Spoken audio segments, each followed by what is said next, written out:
چل پڑے. ٹھیک. اسی طرح ایک اور شاعر جو ہے نظر کے تعلق سے ایک اچھی بات کہتے ہیں، اور وہ لکھتا ہے، ایک حسین آنکھ کے اشارے سے قافلے راہ بھول جاتے ہیں. اور دور جہالت میں یا عربوں کا اگر آپ زمانہ دیکھیں یا آج بھی دیکھیں، قافلے جایا کرتے تھے اور بہت سارے قافلوں کو لوٹنے والے جو ہے اسی انداز سے جو ہے قافلوں کو لوٹ لیتے تھے. یاد رکھیں. ٹھیک ہے. وہ اپنے مقصد کو چھوڑ دیتے ہیں. یاد رکھیں. اور کتنے سارے لوگ کتنے بڑے بڑے عزم اور مقاصد سے نکلے، لیکن اسی چنگل میں پھنس کے آنکھ کے اشاروں سے غلط راستوں پر نکل گیا. یاد رکھیں. بہرحال یہی نظر ہے جس پر جادوگر قابو پا کر رسیوں کو آپ کو سانپ دکھا دیتا ہے، جو موسیٰ علیہ السلام کے زمانے میں ہوا. یہی نظر تھی نا. کیا کیا جادوگروں نے؟ نظر بندی کر دی. نظر بندی سے نتیجہ کیا ہوا؟ رسیاں پھینکی. رسیاں لوگوں کو کیا نظر آئی؟ سانپ نظر آئی. سمجھ رہا بات؟ تو نظر بند کر دیتے ہیں. یہی جادوگر اسی نظر کو استعمال کر کے نظر بند کرتے ہیں. اسی طرح جو ہے یہی نظر ہے جس کو استعمال کر کے، جس پہ قابو کر کے لوگ آپ کو مسمرائز کر دیتے ہیں.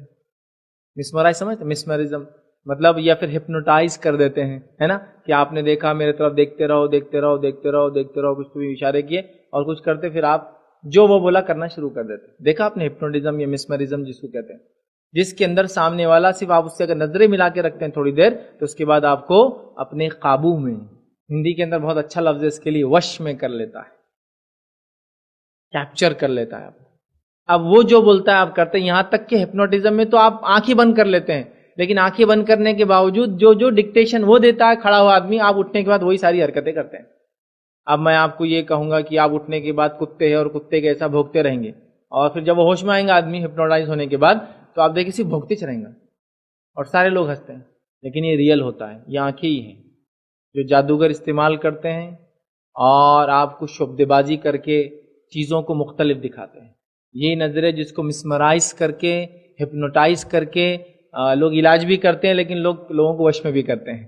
لیکن علاج بھی آج کل بہت سارے جو بڑی بڑی ایسی بیماریاں جو ڈپریشن سے، پرانے واقعات کو نہ بھولنے سے آتی ہے، تو کچھ لوگ ہپنوٹائز کو یوز کرتے تاکہ وہ پرانے شدید دکھ بھرے واقعات کو دلوں سے نکالنے کے لیے، تاکہ انسان نارمل لائف جیے. سمجھ رہا؟